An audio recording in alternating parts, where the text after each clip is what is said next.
back to He Met Me in the Middle podcast. We're so excited about this episode. We are being joined by Savannah Crossfield, who is currently producing Cradled in Glass, which is a docuseries on IVF. And this is such an interesting, controversial topic. We are super excited to dive into the point of this podcast and get to know what Savannah is doing. Now, I am a White Rose Resistance ally as well as Savannah, and Savannah lives in Florida and I live in California, and we met through the White Rose Resistance community platform, and she mentioned something about IVF, and I commented on her post about IVF, and then we just created this beautiful friendship that is evolving and developing every single day. And I now work with Savannah, with Lucidity Pictures to help in volunteer efforts for this show. So I am excited to introduce Savannah. She will not be showing her face for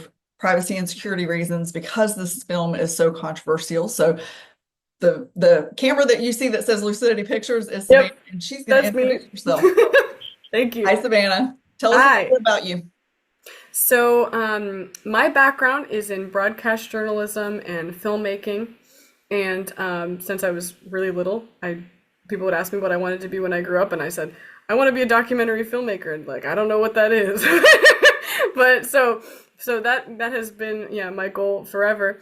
And I just felt really taken with the subject of in vitro fertilization and how, the technology where you can create a human life outside the uterus has so many different ethical questions that we need to be looking into, and really a lot more beyond the surface of we want to make babies, people have infertility. Let's look at, a treatment that can give people babies and help people build families.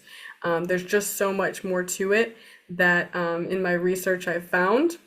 And the way I got introduced to this topic was that my husband and I got married pretty young, and then right after we conceived my son, and had a great pregnancy, had him natural birth and everything, and I was like, wow, my reproductive system works really well.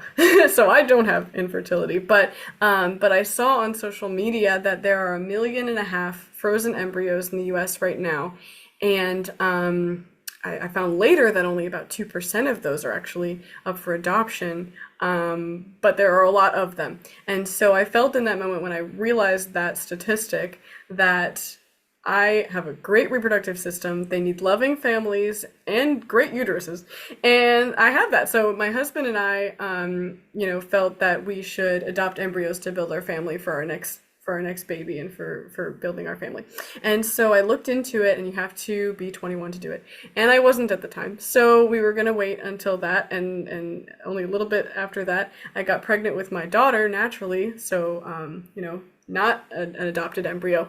And we said, okay, well, next baby, then we'll adopt an embryo. And then at the end of my pregnancy, which ended up being up until almost 7 months, my daughter came early. So she was premature, and I'm no longer a great candidate to adopt embryos because I'm high risk now.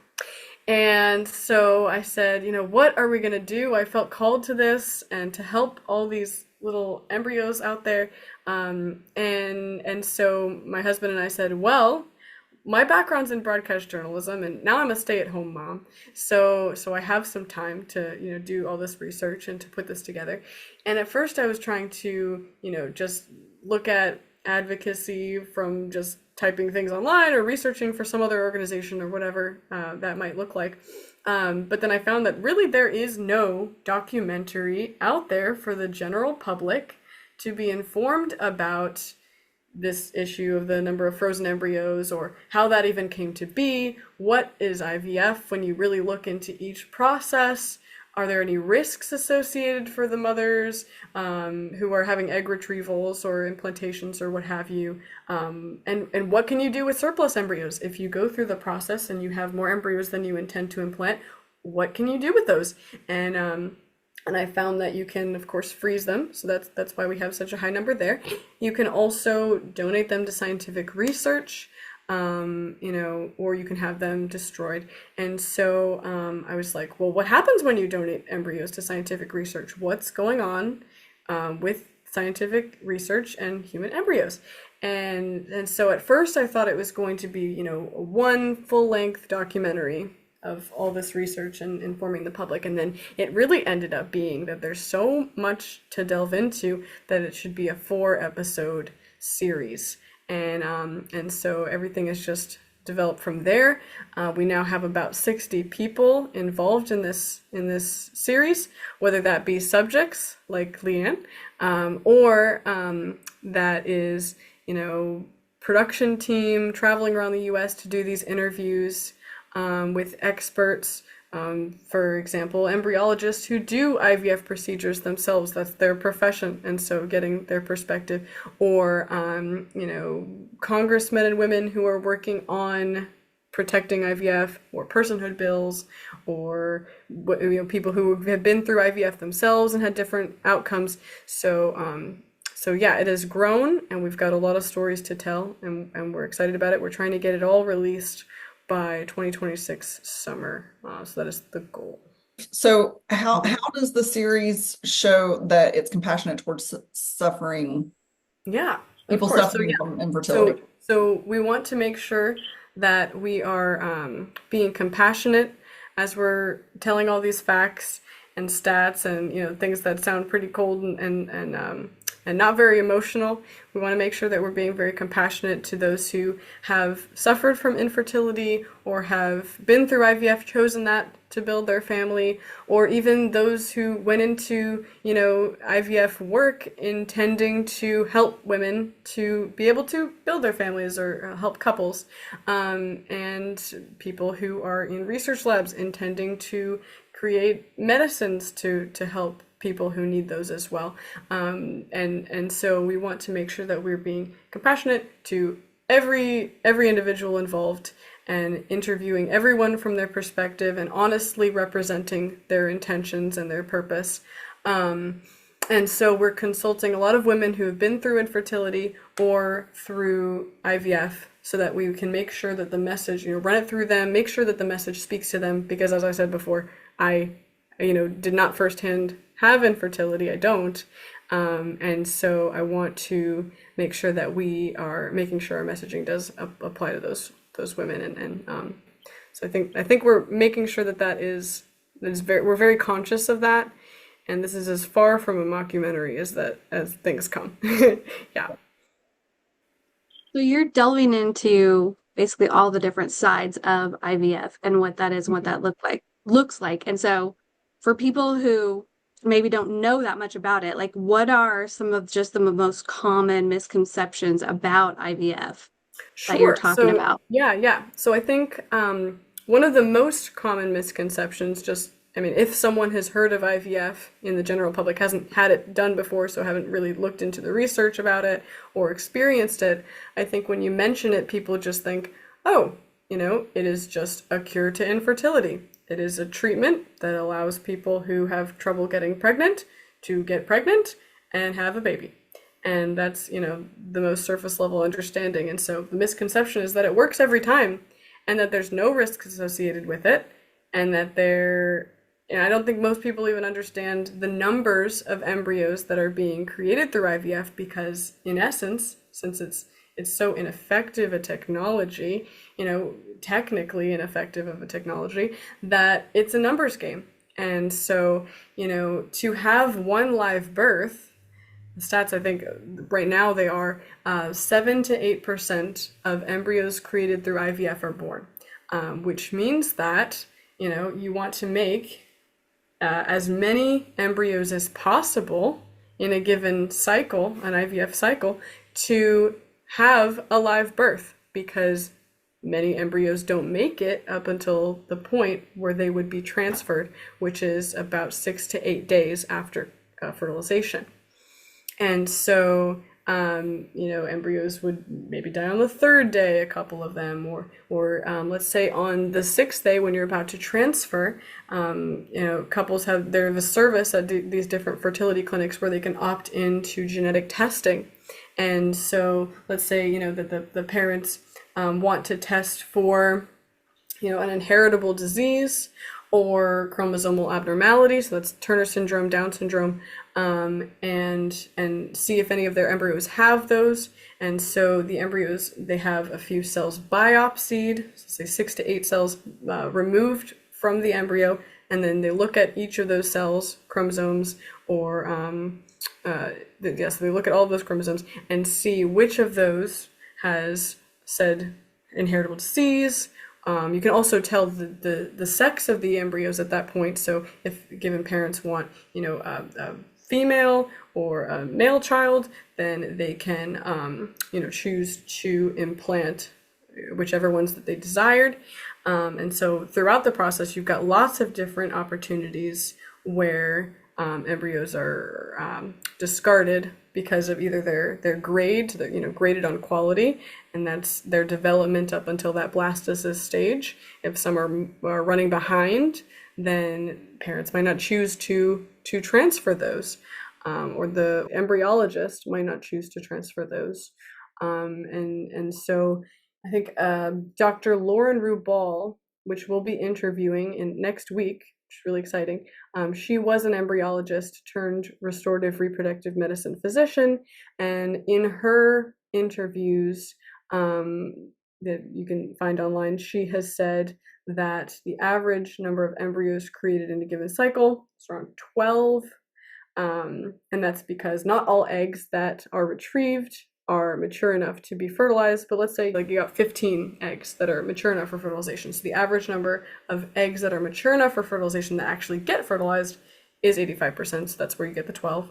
And so you've got 12 genetically unique embryos in said dish. And so, only about 2 or 3 of them can last all that time and then go through genetic testing and pass that and all that stuff. So that really is the misconception that people have, is that IVF is incredibly effective and that you're necessarily going to get a live birth from it. And of those embryos you create, all of those will be able to be born alive. And that just isn't true. Not at all. My own personal experience was 10 viable eggs, 8 embryos, 0 to blastocyst. Yeah, so they could have bought all a house. passed away What we spent up on until that point, right? They didn't survive to blastocyst stage. And that, again, is the stage 6 to 8 days later after fertilization when a given embryo would be transferred into the uterus. So if there's like 3, say, viable eggs that could be transplanted into Well, so they woman, would fertilize then- the eggs first, so it'd be embryos to transfer. Okay. Mhm. So after it's fertilized, Mhm. and okay, so it's fertilized in the dish, though, correct? Yes. And there's 2 Okay, different methods so- of fertilization, if you wanted to go into that, but Okay. I mean, you can go into that. That would be fine. Okay, and sure. I'm learning, So- so it's in a given, yeah, sure. So in a given IVF cycle, you would have hormones given to the woman whose eggs we're going to retrieve, whether that be an egg donor, or the mother. And so we're retrieving those eggs, and an embryologist will look at those eggs that you retrieve through ultrasound guidance, and look at them under a microscope and see which of those eggs are mature enough to attempt to fertilize. And so he'll pass the fertilized eggs, which most of them in a given cycle probably are. Then he'll pass those over to the embryologist, and the embryologist will take sperm from either sperm donor or from the father, and then there's 2 different methods of fertilization. Either place those sperm, a large amount of them, into the dish with the eggs all in that dish, and then wait overnight to see how many eggs have fertilized, meaning how many embryos you have that next day. Or the second method of fertilization is taking a given single sperm and then taking it through a needle and then injecting it into the egg, and so that causes a fertilization at that moment. So rather than waiting overnight for each sperm to find an egg and fertilize, then you are inserting a sperm into an egg to fertilize. But yes, you're yeah. So at that point, then you have genetically unique embryos in that dish. Mm-hmm.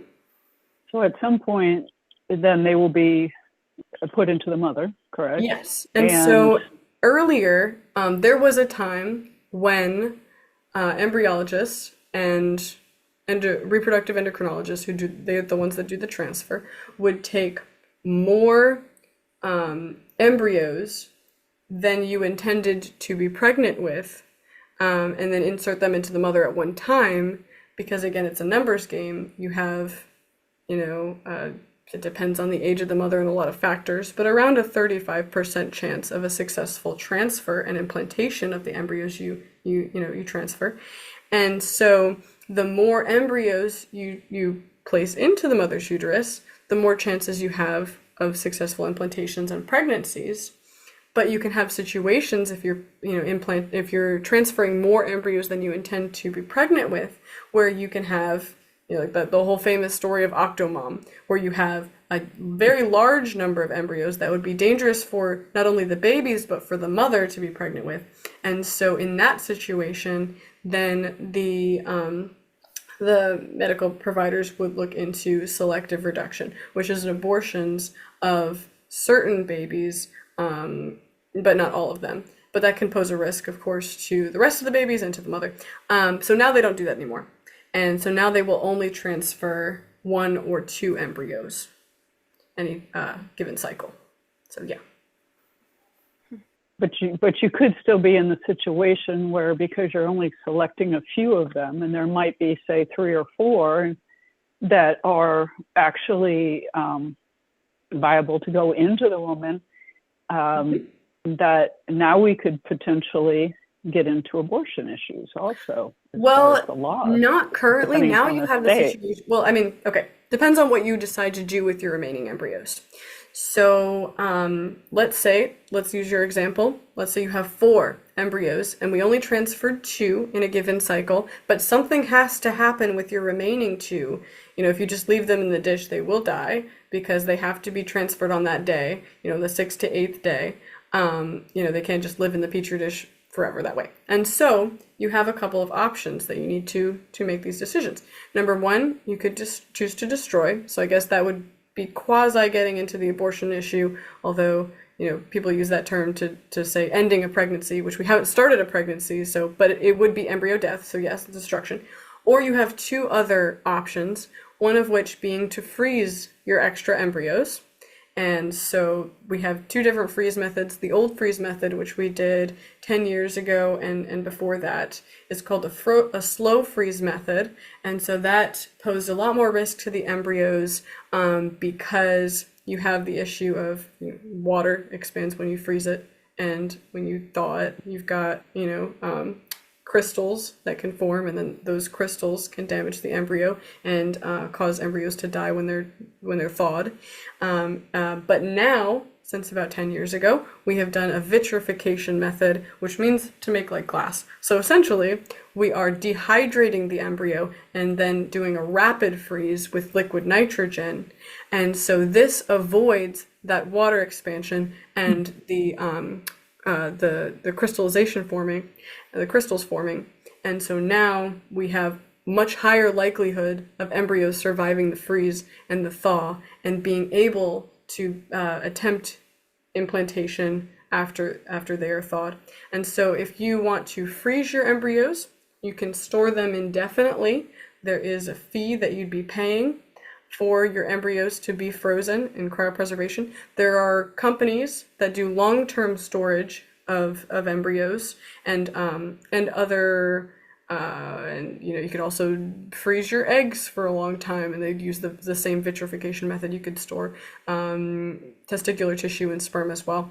But for the purpose of this conversation, you can store embryos for an indefinite amount of time and thaw them and try for successive pregnancies. So after you had let's say that the first 2 that we were talking about, those implantations, let's say they were successful and you had your pregnancies and you gave birth and you had your 2 children, then when you wanted to try again, then you would just thaw those embryos and then attempt the transfer again. But those are the 2 different choices you can make. And the third choice is donating to scientific research your embryos. And so those embryos will necessarily be killed after they are after the research happens. And so that's one other thing that we'll go into in our series about, what's happening in research on human embryos. So And this those is are your also three where options. the adoption would come into play, right? If you're Yes, not going to yes, use your exactly. embryos, but you want to preserve their lives, then you can put them up for adoption. Yes. I didn't There realize are that some was I think that's so interesting. There are some, my understanding of how that works, though, specifically a friend of mine who has a leftover embryo from her IVF cycles, Mhm. she is now no longer really of age to carry Mhm. a baby to term. And Yep. so she doesn't want someone else carrying her child, which seems to be a theme in the IVF world where people Yes. who have leftover embryos don't want those embryos adopted. They don't want their babies being born and raised by somebody else, knowing that And they're then, yeah, and I that is something else we look into about why there are so few embryos that are actually up for adoption, and why parents might choose instead to choose embryo to just discard is the term, to discard embryos rather than putting them up for adoption.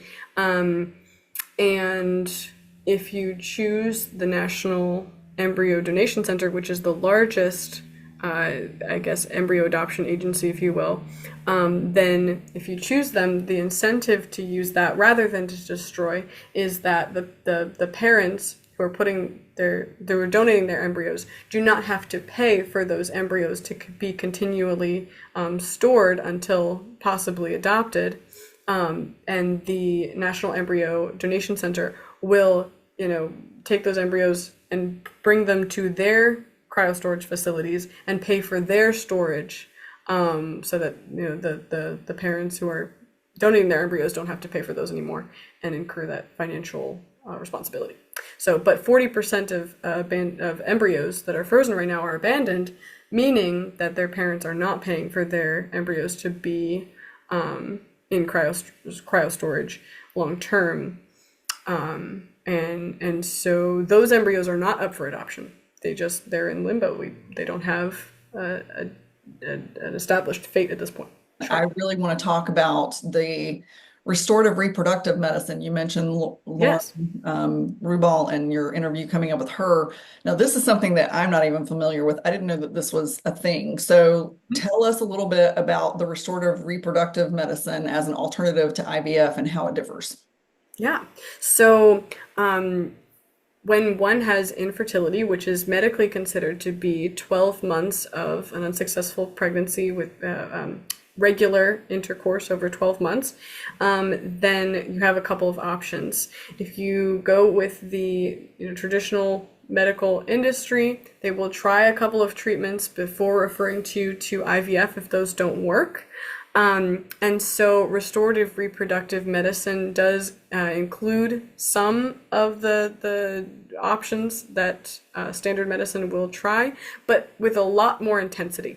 So they will look into, for example, your hormone levels and seeing if those are correct in your ovulation cycles, and the levels of hormones that you have, or if you're missing a hormone in general, and they'll put you on certain treatments if that's your issue. They'll also look into, do you have endometriosis, which is one of the leading causes of infertility. It's also incredibly common for women to have this problem, and so they can look into surgery to remove your endometriosis if that's an issue. And this has been proven to be very successful in treating infertility through that. And then we can also look at, do you have a tubal blockage or some kind of physical issue with your reproductive system that we need to use surgery to correct? Or is it simply a problem of timing? Because some people really just don't know a lot about their own bodies and how to look at their basal temperature and how to track their cycle and see, when do we need to be trying to have the best chances of pregnancy. And it is true that any given ovulation in a given month, in a very healthy young person really has a 20% chance of getting pregnant. And this is totally healthy, young, normal individual, any given ovulation. And so people come to OBGYNs or doctors in general thinking like that I should be getting pregnant now. I'm young, I'm healthy, or at least I think I am. I don't think I have any problems. I have unexplained infertility. Why am I not getting pregnant? And so I think people just come into it with a misconception that they have maybe a 90 to 100% chance of getting pregnant any given ovulation. They think, if they're healthy and everything, but that's just not the case. So many times people can naturally conceive. They just, haven't tried for long enough, essentially. And so obviously there are situations where that would not work. Restorative reproductive medicine cannot help you if you don't have a uterus. That cannot help you. And that's certainly the case. But for a very high percentage of individuals, it can help and has proven to be pretty successful. And with IVF, it's really a workaround to the problem of infertility. We're creating embryos outside the uterus and then putting them into uterus that might not be very healthy, might have an unhealthy reproductive system, rather than what's much more healthy for the women, looking at why you have infertility and treating that so that you can now go and naturally conceive your baby and build your family. And so it's a lot healthier, like we talked about before. It's a lot less costly. So there was a study in California that showed that the average cost of using IVF as a fertility treatment for one successful live birth is $61,000. And so that's because on average it takes more than one cycle to have a successful birth.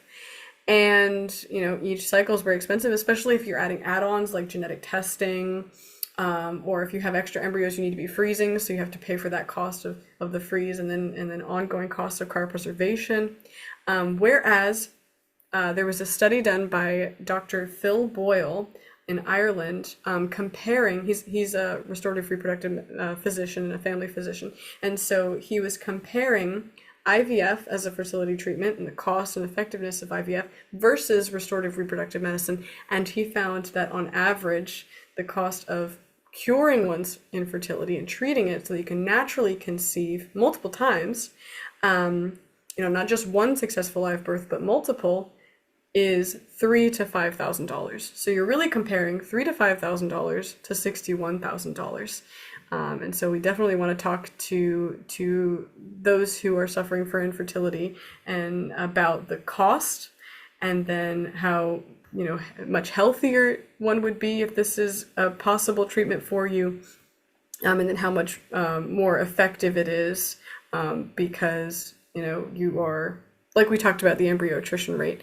You can look at the statistics on natural miscarriage from natural conception, and the miscarriage rate is like 85 to 90% in a healthy individual, which is nowhere near the necessarily high embryo attrition rate that even healthy individuals who go through IVF and been referred to that and do that will necessarily have. So embryo attrition rates from IVF and miscarriage rates from natural conceptions are nowhere near the same statistics, nowhere near close to each other. And what was that physician's name that you mentioned? Yes, is Dr. Phil Boyle. And so neofertility is his practice, and he created an app that helps women track their cycles, and they also do all kinds of different restorative reproductive medicine techniques, like the treating for hormone issues, etc. I will say now, during one of my IVF cycles that I did, I followed a very and I'm not touting keto, but I followed a very strict keto dietary and supplement protocol during my last round of IVF, and Mm. it caused me to actually ovulate on anti-ovulation drugs. So the Crazy. point of me saying that is that the restorative reproductive options definitely work. Like at 44 years old, my follicles were growing faster than the 20 and 30 somethings that were going through IVF Wow. because of how I was eating and supplementing. So Mm-hmm. definitely it's a better option. Yeah. And Interesting. I know with diet it, has a big effect on fertility as well. Huge effect. Yeah. yeah, it Yeah, sounds like the that doesn't restorative surprise medicine me. is basically getting to the root cause Mm-hmm. of the issue instead of just sort of skipping over that and trying to skip to the pregnancy. So dealing with that just seems logical, and also education is key, right? Right. And just knowing Right? our Yeah, bodies. So yeah, that's amazing. It makes sense. Mm-hmm. yeah, absolutely. Yeah, it kind of baffles me, but I guess not because of the money involved that the restorative hasn't been That done is an to element. begin with. Mm-hmm. Yeah. All right, one more question before we close out, and that is because we are all so intrigued with restorative medicine, how can people find doctors that offer that option in lieu of IVF? Gotcha. So there are sites where restorative reproductive medicine technicians or physicians are listed, so you can find one in your area. And they're not as common, and so they may not be covered by your insurance. So you definitely need to look into that. But overall, they will be a lot less expensive than IVF. So, and you're going to be healthier, feel Yeah. better about yourself and everything. And so it is definitely an investment to make if you're trying to build your family and suffering from infertility. But yeah, so there are sites where you can find them. And Dr. Lauren Rubal that we're interviewing, she is in San Juan Capistrano, California. Which is And literally 5 minutes from me. yeah, which is amazing. And so if you're in that area, I highly recommend her. Yeah. All right, where And can I would, listeners go? Oh, sorry, Sheri, go ahead. no, I would just add to that through the training that I've done with the functional nutrition and lifestyle, that's what we help people with too. We have people that specialize in that arena and with reproduction. Mm-hmm. But I mean, just in general, we start everybody kind of in the same place in looking at their whole health, so their whole body, and seeing what's going on. So Yeah, I mean, fertility even finding is somebody that does functional. It's a holistic issue. It is not just do you have a functioning uterus. There's so much more that goes into it. And yeah, overall health. I think the health of the woman is important, but also the health of the man, also the health of the husband. I think they should be Yeah, I didn't even talk doing about that. I should have done that. all of those Restorative things reproductive medicine can together. help men too. Yes, and so I just wanted to point that out, that it's not just for the women, it's for the Oh men yeah, too. you're So, right. And I should have talked That's about that. true. But with That's true. restorative reproductive medicine can help men too. If it is a male issue, then they'll look at, is it hormone related? Is there a physical issue that we need surgery to allow, sperm to go where it needs to go? So yeah, there's lots of different ways to approach that. Yeah, it's important to remember in today's world, men have about 20% the amount of testosterone that they had 50 years ago. So men struggle with Hormone levels. today due Yeah. to our beautiful, sad diet. So, Mhm. all right, Savannah, where can people go to learn more about Cradled in Glass? So our website at Lucidity Pictures is luciditypictures.com, and we have a page on that website dedicated to Cradled in Glass where you can look at all the different subjects we're covering in the 4 different episodes, and so you can look there. And she also puts out an email every Friday, which is a really cool blog, so you can sign up to receive those as well. Yeah, we look at behind the scenes of what shoots we're on, who we're filming, any information about IVF in the news. If there's that, we'll put that on there. It's a great place to catch up on the progress of the project. Yeah. And next week she'll be in sunny California with me. So you'll get to see the behind the scenes of the beach. Yeah. Okay. All right, Savannah, we would Awesome. like to pray over you and Lucidity Pictures and the success and God's blessing on this. If you would be open to that before we officially close the podcast. Thank you. Let's do it. Heavenly Father, we thank you for this time with Savannah and our personal education on the process of IVF. We know that it is all under you and how you want this film to come to life and be created. We just pray that you would give discernment, wisdom, and guidance through every interview, every travel date, every edit, and every styling for this production, and that you would just bless Savannah with your gifts, with your words. Lift Savannah up into this time, be with her family, keep them safe, keep them unknown to the public, Lord. Protect them, give them strength and courage through this time.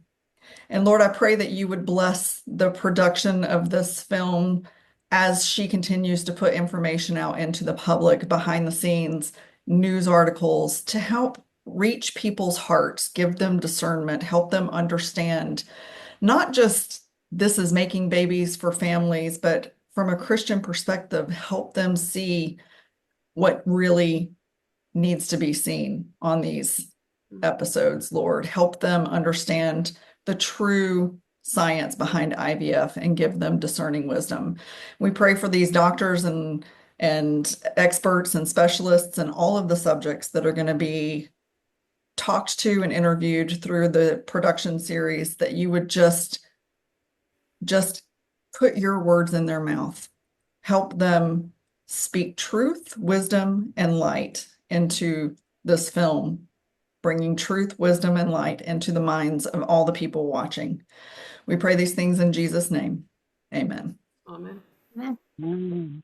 All right, my friend, thank you so much for joining us today. And this podcast will go up later this week, so we'll definitely get a copy of it to you. Okay. Thank you. All Bye. right, Thank bye. you. Thank you so much. Okay. That's great. That was super interesting. Yeah.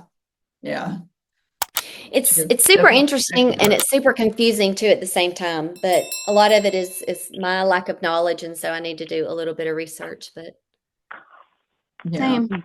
The hard I've part for me never. is just the destruction of them and the fact that there are so many embryos, thousands, tens of thousands of embryos just frozen. And Yeah, fertilization that's happens, or shocking. life happens at fertilization. So every egg that fertilizes is a life. And that's why, like, Tyler and I have 8 babies in heaven now because we had 8 fertilized eggs. I guess I'm just confused. Like, there's so many babies, and there's so many that can't have babies. But it's like there's and please forgive me. It's just my stupidity. And so it's like we're spending all of this money for these babies that are just sitting there. Like it doesn't. Like I have trouble. I'm just gonna have to I'm having trouble comprehending all that's happening. I have friends that need babies and they want babies and they deserve babies and they're grieving not being able to have a baby. And my heart aches for them and I want them to have a baby. And if they can use an egg, to use an egg. But it's almost like there's this whole other side to it that just doesn't make sense, like why do they just have these babies sitting there? Or why can they not use the babies? Or why is that not in the contracts? Or It's in the contracts. It's up to whoever don't. creates those embryos. It's the people whose embryos it is. Like when Tyler and I did it, we signed a contract that said we would either have all the babies, donate the babies, or terminate. But they don't call them babies. They call them embryos. They don't lead you to believe they're truly lives. They lead you to believe they're potential lives.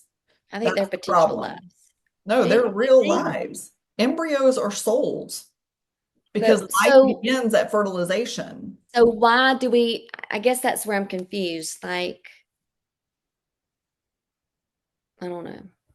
It's science. It's Just the a, science. They just don't care. They yeah, don't it's just look the at it dark like we do. side of that nobody wants to talk about, which is why she's doing the documentary, which I don't know, it didn't really ever occur to me too that, oh, what about all these leftover babies Mhm. that they're creating?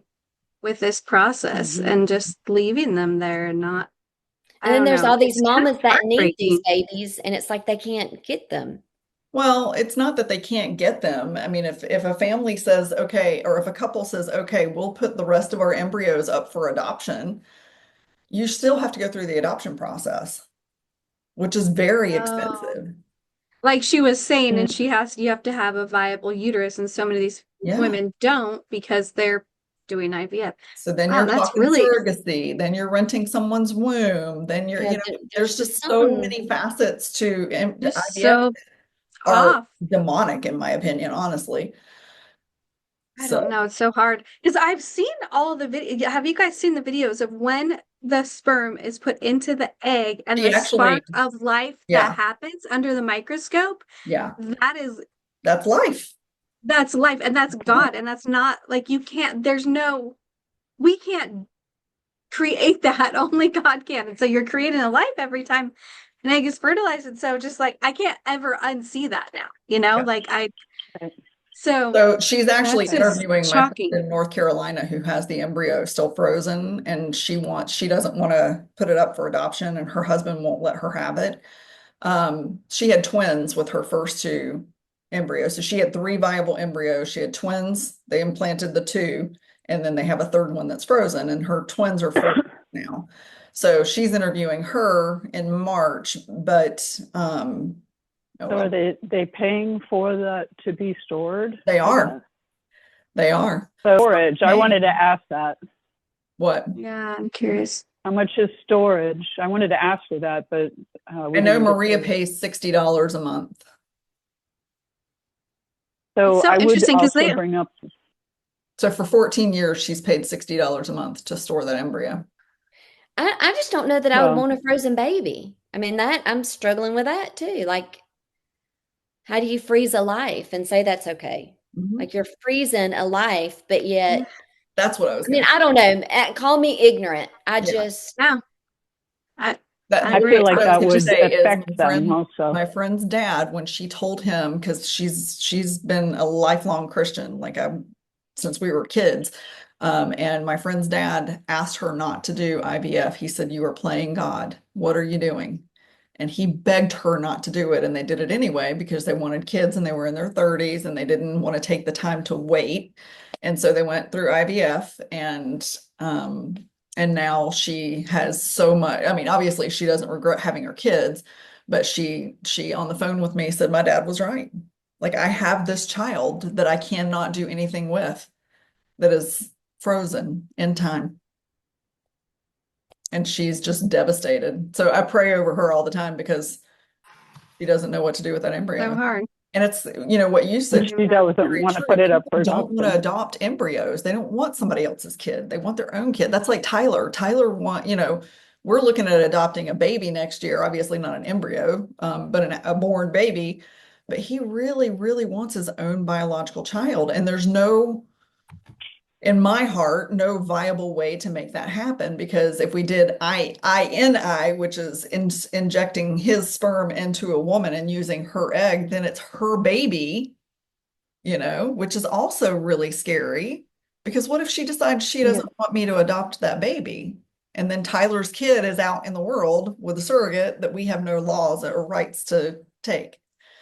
It's just, and that happens. And They can do she go? lifetime movies on that. Can she go after Just him a whole for helping pay for that baby? Right, I mean, right. it opens It's all just kinds so There's of a whole doors. scary. But world of scary stuff. I Yeah. also, Yeah. yeah, I also wonder about like you said, the frozen babies. So let's say they defrost the baby. What kind of mental health issues does that child have because they've been frozen, Yeah. right? Because even at a very young age like that, there is a memory. Yeah. And so I just Question. remember being very cold, very cold, very, do you feel and unwanted? I mean, kids who are adopted from the day one feel like something is wrong with them. From the moment they always feel like they are unwanted from day one in their life, and they carry it their whole lives. No matter how loved or how great their life are, they always yearn for that mama, Mhm. always carry it. And so to think about, I was frozen. Well, you were chosen. Well, I was frozen. I chose you frozen. I chose you frozen and deformed, but yet, I mean, there's no way around that. Yeah. I appreciate for you Here's choosing me, but you left me damaged. Yeah. Okay, here's another perspective. Okay. My sister, before she had her chemotherapy, they were like, hey, you should consider freezing some eggs or fertilizing some eggs and freezing them in case you're infertile after your chemotherapy because it can damage your reproductive system. And she was dating her now husband at the time, and she just decided not to. But it was a serious conversation that she was agonizing over for a long time because she was so young. You know, she's barely in her 30s. She wants to have more children with this man that she's in love with. And so it was a really difficult decision. And I don't know ultimately why she decided not to. I think really honestly it was the expense because it is really expensive to have them harvested and stored, you know, and not necessarily like she could have just stored her eggs and then they could have tried to use those later. But then it's this, you're running into the same thing. And so things that you never thought you would have to think about in your 30s, then suddenly you have cancer and you have to start thinking about, well, gosh, I don't know. What do I want for my future? I never thought I'd have to have these conversations and think about whether or not I might or might not be able to have children. I don't know. Just another perspective. Like they encouraged her to go and do that. It's so expensive. Of course they did. Because she was going to go through chemotherapy. I mean, she ultimately chose not to because at the same time, it's like, well, then it's so expensive to harvest them. And then you're also delaying your chemotherapy in order to do that, which can also make the cancer worse because you're inducing, you know, multiple eggs during ovulation. Anyway, it was a lot of things into that decision. So, well, what is the health of your body also when you're harvesting them if you have cancer, correct? The other thing that I wanted to say is that those who go through transgender, go through the changing of themselves, that they are also asked if they want to store embryo or I guess eggs or sperm or whatever, because they may or may not be able to have children later on. Yeah, it's an unknown, but they are asked. That to me, that's like saying, you go ahead and commit this crime and we're going to reward you for it. I mean, right is right and wrong is wrong. I think and again, I mean, I feel like I'm somebody that's saying this and would probably tick people off. But if you choose to have your penis cut off, well, then you made the choice. I mean, I'm just, if you choose to steal from the store and you go to jail, that's your choice. At some point, I just don't agree with that. For that just is a clear example of it being all money. It's all money. It's all money. In the science and medical world, all of that is just money. That's why they that's the one thing that I do or one of the few things that I really don't agree with Trump on is him wanting IVF to be covered by insurance plans, because that's just going to create a whole new stream of income and a whole lot of babies frozen. It's not a good idea.